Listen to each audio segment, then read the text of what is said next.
یہ تفسیر ہے ماشاءاللہ۔ جس علی کی قوت کا تم یہ اندازہ بیان کرتے ہو کہ مرہم سامنے آیا، علی کے ہاتھ میں ڈھال نہیں تھی، سامنے خیبر کے قلعے کا دروازہ تھا، حضرت علی نے ہاتھ مارا، دروازے کو اپنے سامنے کر لیا۔ اس علی کا فرزند کافروں سے آمنے سامنے ہونے کے بعد اگر کربلا کی لڑائی کفر اور اسلام کا مارکا ہے، پھر فرار کیوں ہونے کی باتیں کرتے ہیں؟ اور یاد رکھنا، جو جہاد سے فرار ہوتا ہے وہ اللہ کی رحمت لے کر نہیں آتا۔ دلیل کیا ہے؟ یہ صفحہ 282، شیخ مفید کی کتاب الارشاد۔ کہتے ہیں حضرت حسین کوفیوں کے سامنے آئے، ردا اوڑے ہوئے، جوتا پہنے ہوئے باہر آئے، اللہ کی حمد و ثنا کی، پھر فرمایا اے لوگو، میں تمہارے پاس اس وقت تک نہیں آیا جب تک تمہارے خطوط، تمہارے قاصد میرے پاس نہیں پہنچے کہ ہمارے پاس آئیں۔ بے شک ہمارا امام اور پیشوا نہیں، شاید خدا آپ کے ذریعے ہمیں ہدایت اور حق میں جمع کر دے۔ اگر تم اس وعدے پر قائم ہو، میں آ گیا ہوں، عہد و میثاق کو اس طرح پورا کرو، میں مطمئن ہو جاؤں۔ اور اگر تم یہ نہیں کرتے، تمہیں میرا آنا پسند نہیں، تو میں تم سے اسی جگہ واپس چلا جاتا ہوں جہاں سے تمہارے پاس آیا تھا۔ ان کوفیوں نے حسین کو بلا کر غداری کی، اور اس غداری کا ذکر حضرت حسین یوں کرتے ہیں، تم نے مجھے خطوط لکھ کر، ایلچی بھیج کر، قاصد بھیج کر بلایا، اب اگر میری مدد کرنے کا پروگرام تمہارا بدل گیا ہے تو میں وہاں لوٹ جاتا ہوں جہاں سے آیا تھا۔ میدان جنگ جہاد جب شروع ہو جائے، مجاہد لوٹا نہیں کرتے۔ خالد بن ولید رضی اللہ عنہ وارضہ، چند ہزار صحابہ، 1.5 لاکھ رومیوں سے مقابلہ، پشتوں سے پشتے ملا کر مقابلہ کیا، سورج غروب ہوا، 70,000 لاشیں کفار کی گری، صبح کو کافروں کو سامنے آنے کی جرت۔ اور یہاں تو اگر تم اس کو جہاد مانتے ہو، مارکہ حق اور باطل مانتے ہو، حسین خود کہتے ہیں تم نے مجھے بلایا، اور اگر تم اب میری مدد نہیں کرتے تو میں واپس لوٹ جاتا ہوں جہاں سے میں آیا تھا۔ یہی قصہ حضرت حسین اسی کتاب کا شیخ مفید 298 صفحے پہ نقل کرتا ہے، اور احسن المقال کے 398 صفحے پر نقل کرتا ہے۔ یہ جہاد ہوتا تو حسین واپسی کی باتیں نہ کرتے۔ حضرت حسین رضی اللہ عنہ وارضہ 3 شرطیں پیش کرتے ہیں کوفیوں کے سامنے، 3 شرطیں۔ ذرا غور کیجئے ان 3 شرطوں پر۔ احسن المقال صفحہ 405، حضرت حسین کی یہ شرطیں۔ حضرت حسین کہتے ہیں عمر بن سعد کو پیغام بھیج کر کہ میں آپ سے ملنا چاہتا ہوں۔ رات کے اندر ملاقات ہوتی ہے، حضرت حسین کو وہ قائل کر لیتے ہیں۔ پھر حضرت حسین کی 3 شرطیں لکھتے ہیں کہ جناب اے امیر، اللہ نے ہمارے حسین کے نزاع کی آگ کو خاموش کر دیا، امت کے معاملے کی اصلاح ہوگی۔ حسین نے مجھ سے عہد کیا ہے کہ وہ اس طرف پلٹ جائیں گے جہاں سے آئے ہیں۔ پہلی شرط، مجھے وہاں جانے دو جہاں سے میں آیا ہوں۔ دوسری شرط، مجھے کسی اسلامی بارڈر پر رہنے دو جہاں میں کفار سے جنگ اور جہاد کرتا رہوں۔ یزید کو کافر کہنے والوں، معاویہ کو کافر کہنے والوں، تمہارا امام معصوم ثالث ان کو کافر نہیں مانتا، کہتا ہے کہ مجھے وہاں جانے دو جہاں کافروں سے ٹکر ہو، میں بارڈر پر رہوں گا، اسلامی سرحد پر رہوں گا، اور وہاں رہ کر میں اپنی زندگی گزار لوں گا۔ اچھائی اور برائی میں میرا حکم ایک عام مسلمان جیسا ہوگا۔ یہ بھی نہیں مانتے، میں یزید کے پاس چلا جاتا ہوں۔ کتاب تمہاری ہے، احسن المقال صفحہ 405۔ اور دیکھیے لکھتے کیا ہے کہ میں امیر یزید کے پاس چلا جاتا ہوں، میں اس کے ہاتھ پر ہاتھ رکھ دیتا ہوں، بیعت کرتا ہوں یزید کی، اور پھر جو یزید چاہے گا وہ میرے معاملے کے اندر فیصلہ کر لے گا۔ 3 شرطیں حضرت حسین رضی اللہ عنہ وارضہ پیش کرتے ہیں۔ یہی 3 شرطیں تذکرۃ المعصومین سید علی نقی کی صفحہ 153 کے اوپر بیان کرتے ہوئے کہتے ہیں لا حول ولا قوة حضرت حسین نے ابن سعد کو کہا رات کی تنہائی میں تجھ سے ملنا چاہتا ہوں، اور یہاں پر یہ دلیل ہے حضرت حسین کا اپنے موقف سے رجوع کر لینا اور یزید کے ہاتھ میں ہاتھ دے دینے کا۔ انہوں نے رجوع کر لیا خروج سے، اپنا ہاتھ یزید کے ہاتھ میں دیتے ہوئے 3 شرطیں پیش کی کہ اگر چاہو میں مدینے میں واپس چلا جاؤں، اگر چاہو کسی اور بستی میں سب مسلمانوں کی طرح محکوم فرما بردار ہو کر رہوں، اور اگر یہ بھی نہیں تم چاہتے تو پھر میں خود امیر المؤمنین یزید کے پاس چلا جاتا ہوں، جس طرح وہ چاہے گا میرے معاملے کے اندر فیصلہ کر لے گا۔ حضرت یزید کے ہاتھ میں اپنا ہاتھ دے دوں گا۔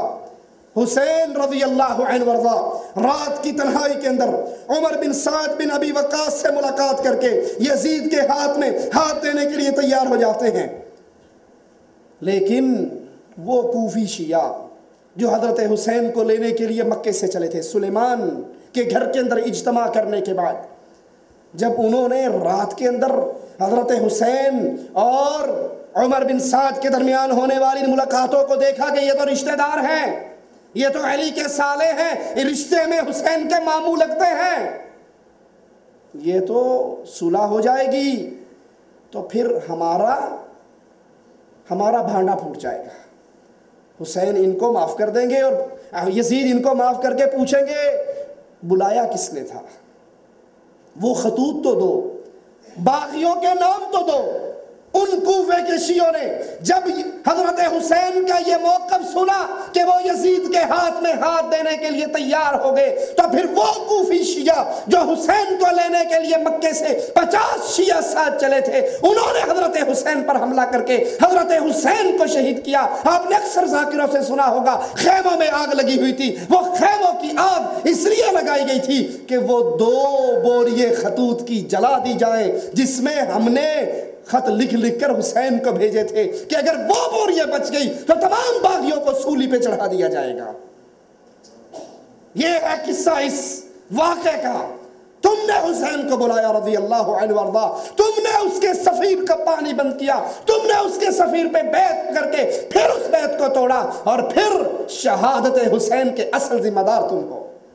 دلیل اس کی تذکرۃ الاطہار صفحہ 314 پر جب یہ خانوادہ چلتا ہے، خانوادہ حسین نکلتا ہے، کوفہ کی گلیوں میں پہنچتا ہے، سنیے، کہتے ہیں عبداللہ بن ربیعہ کی روایت ہے، میں یزید بن معاویہ کے پاس دمشق میں موجود تھا، وہاں پر زہر بن قیس نے آ کر یزید کے پاس کہا، یزید نے اسے کہا تیرے لیے ویل اور بربادی ہو، تیرے پیچھے کی کیا خبر ہے؟ کہا امیر المومنین آپ کو بشارت ہو اللہ کی فتح اور نصرت کی، حسین بن علی اپنے اہل بیت میں سے 18 اور اپنے شیعوں میں سے 60 افراد کے ساتھ وارد ہوئے، بس ہم ان کی طرف بڑھے اور انہوں نے ہمیں اپنے حوالے کرنے سے انکار کیا، ہم نے جنگ کی تیاری کی، اور بالآخر جنگ کرنے کے بعد سنیے ذرا 314 صفحہ شیخ مفید کتاب الارشاد کہتا کیا ہے کہ ہم نے ان سے مقابلہ لڑا اور یہ کربلا کی جنگ ختم ہوئی صرف اتنی دیر کے اندر جتنا کسی اونٹ کو نہر کرنے میں دیر لگتی ہے۔ آپ نے قصے سنے ہوں گے، اتنے دن پانی بند رہا، اتنے دن پانی بند رہا، یہ ظلم ہوا، یہ ستم ہوا، اور شیخ مفید خود لکھتا ہے کہ چند گھڑیوں کا یہ معاملہ اور ختم ہو گیا، چند گھڑیوں میں یہ کاروائی اور معاملہ ختم ہو گیا۔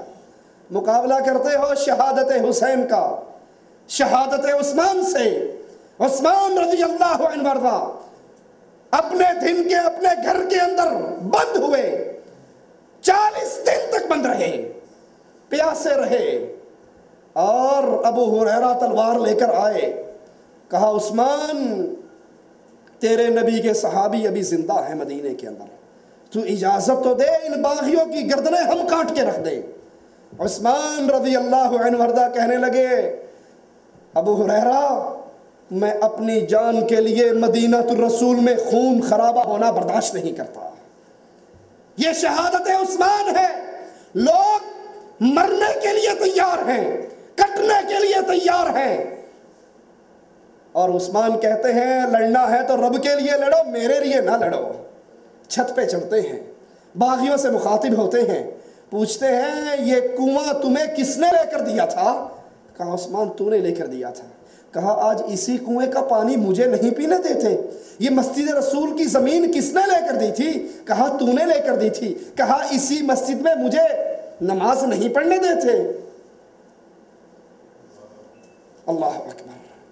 باغی چھلانگ مار کے اندر آتے ہیں، حضرت نائلہ کہتی ہے عثمان ظالم تیرے گھر کی حدود کو بھی پامال کر چکے ہیں۔ جواب میں کہتے ہیں نائلہ آخری لمحات کے اندر میری نگاہوں کو رب کے قرآن سے دور نہ کر۔ رب سوال کرے گا عثمان آخری وقت کیا کر رہا تھا؟ میں کہوں گا اللہ تیرے قرآن کی تلاوت کر رہا تھا، ظالم میری گردن کاٹ رہے تھے۔ مقابلہ کرتے ہو شہادت حسین کا شہادت عثمان کے ساتھ، جس کے لیے شام کا گورنر کہہ رہا ہے میں فوجیں لے کر آتا ہوں، مدینہ الرسول کے صحابی کہہ رہے ہیں ہم فوجیں تیار کر کے آتے ہیں، حسن و حسین اس کے لیے پانی کا مشکیزہ بھر کے لاتے ہیں، لیکن وہ سب کو کہتا ہے میرے لیے مدینہ الرسول کے اندر فساد نہ کرو۔ اور ادھر وہ کہتا ہے صرف اتنی دیر لگی جتنی کسی اونٹ کو نہر کرنے میں، یا قیلولہ کرنے والا جتنی دیر میں قیلولہ کرتا ہے اتنی دیر کے اندر معاملہ ختم ہو گیا۔ پس یزید نے تھوڑی دیر تو سر جھکائے رکھا، پھر اٹھا کر کہا میں قتل حسین کے علاوہ تمہاری ہر اطاعت کو پسند کرتا ہوں، قتل حسین کے علاوہ۔ یزید کی صفائی، یزید کی برات وہابیوں کی کتاب نہیں، سنیوں کی کتاب نہیں، کتاب بھی تیری، شیخ بھی تیرا، مولوی بھی تیرا، پریس بھی تیرا۔ یزید کی صفائی تیری کتاب کے اندر۔ یزید نے کہا میں حسین کے قتل کو کبھی برداشت نہ کرتا، اس کے قتل کے علاوہ تیری ہر بات کو مان لیتا، یاد رکھو اگر میں اس کے پاس ہوتا اسے معاف کر دیتا۔ یہی تو وہ نقطہ تھا جس کو باغی کوفی شیعوں نے پہچان لیا تھا۔ اگر حسین یزید کے پاس چلے گئے، یہ تو رشتہ دار ہیں، ان کی تو برادری ایک ہے، یہ تو ہاتھ میں ہاتھ ملا لیں گے، اور اس کے بعد ان باقی کوفی سرداروں کا نام آئے گا کہ بلانے والے وہ خطوط تو دو۔